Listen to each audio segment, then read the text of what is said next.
परीक्षा में आने वाला बहुत ही महत्वपूर्ण प्रश्न है और वो है कंप्यूटर की सेकेंडरी स्टोरेज डिवाइस को समझाइए। विभिन्न प्रकार की सेकेंडरी स्टोरेज डिवाइस कौन कौन सी होती हैं कंप्यूटर में, आज इस पूरे टॉपिक को हम कंप्लीट करने वाले हैं। सबसे पहला है सेकेंडरी मेमोरी या इसको बोलते हैं सेकेंडरी स्टोरेज डिवाइस। यहाँ पर आप पिक्चर में देख सकते हैं कि जितने प्रकार की मेमोरी, जितने प्रकार की डिवाइस, जितने प्रकार की स्टोरेज डिवाइस को हम कंप्यूटर में एक्सटर्नल रूप में लगाते हैं उसे बोलते हैं कंप्यूटर की सेकेंडरी मेमोरी। हिंदी में इसी को बोलते हैं कंप्यूटर की द्वितीयक मेमोरी।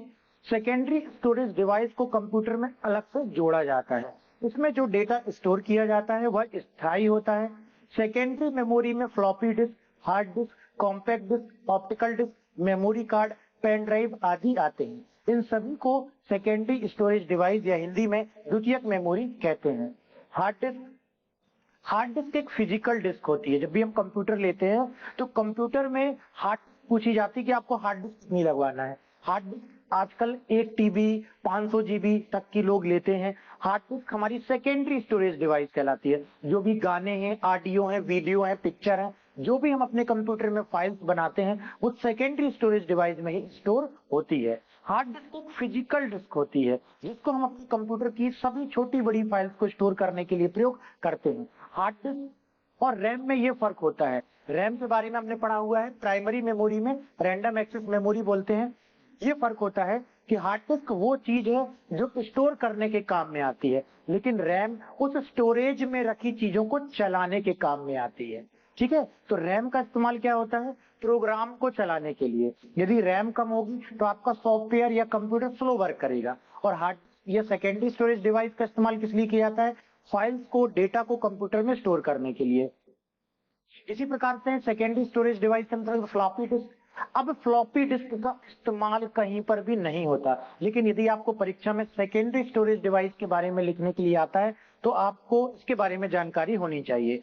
फ्लॉपी डिस्क क्या होती है? यह प्लास्टिक की बनी होती है जिस पर फेराइट की परत पड़ी रहती है। ये बहुत ही लचीली प्लास्टिक की बनी होती है, इसलिए इसे फ्लॉपी डिस्क कहते हैं। जिस पर प्लास्टिक का कवर होता है जिसे जैकेट कहते हैं।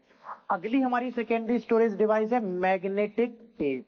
मैग्नेटिक टेप कुछ इस प्रकार की दिखलाई देती है। जैसे पहले रील वाली कैसेट होती थी, ऑडियो कैसेट भी आती थी, वीडियो कैसेट भी आती थी, इसी प्रकार से कंप्यूटर में डेटा को स्टोरेज करने के लिए भी मैग्नेटिक टेप का इस्तेमाल किया जाता था। आज इसका उपयोग थोड़ा सा कम हो गया है। मैग्नेटिक टेप भी एक स्टोरेज डिवाइस है जिसमें एक पतला फीता होता है जिस पर मैग्नेटिक इंक की कोडिंग की जाती है। इसका प्रयोग एनालॉग तथा डिजिटल डेटा को स्टोर करने के लिए किया जाता है। यह पुराने समय के ऑडियो कैसेट की तरह होता है। ऑप्टिकल डिस्क एक चपटा वृत्ताकार पॉलीकार्बोनेट डिस्क होता है जिस पर डेटा एक फ्लैट सतह के अंदर बिट्स के रूप में स्टोर किया जाता है। तो यहाँ पर बतलाया गया है कि मैग्नेटिक टेप में किस प्रकार का डेटा लिखा जाता है। ऑप्टिकल डिस्क कौन कौन से प्रकार की होती है? ऑप्टिकल डिस्क के बारे में जानते हैं। सबसे पहले ऑप्टिकल डिस्क जिसे हम नॉर्मली इस्तेमाल करते हैं, जैसे सीडी, डीवीडी। सीडी में कम स्पेस होता है जो कि 700 MB बस का स्पेस होता है, लेकिन डीवीडी में 4 GB तक का डेटा में स्टोर कर सकते हैं। ऑप्टिकल डिस्क के प्रकार है, पहला है सीडी। सीडी कुछ इस प्रकार की दिखलाई देती है। सीडी का हम कॉम्पैक्ट डिस्क के नाम से भी जानते हैं। ये एक ऐसा ऑप्टिकल मीडियम होता है जो हमारे डिजिटल डेटा को सेव करता है। इसके लिए कंप्यूटर में हमारे पास सीडी ड्राइव या डीवीडी ड्राइव का होना जरूरी है, तभी हम इसमें लिखे गए डेटा को पढ़ सकते हैं, जिसे डीवीडी ड्राइव बोलते हैं। इसी प्रकार से है डीवीडी। डीवीडी यानी डिजिटल वर्सेटाइल डिस्क। इसकी डेटा कैपेसिटी में अंतर होता है। सीडी के मुकाबले डीवीडी में ज्यादा डेटा सेव किया जा सकता है। मतलब डीवीडी में यूजर करीब 4.7 GB से लेकर 17 GB तक का डेटा स्टोर कर सकता है, जो कि और ज्यादा कैपेसिटी की डीवीडी भी मार्केट में उपलब्ध है। इसके बाद आती है सेकेंडरी स्टोरेज डिवाइस जिसे बोलते हैं फ्लैश ड्राइव। इसे आप पेन ड्राइव भी कह सकते हैं। पेन ड्राइव को ही फ्लैश ड्राइव के नाम से जाना जाता है।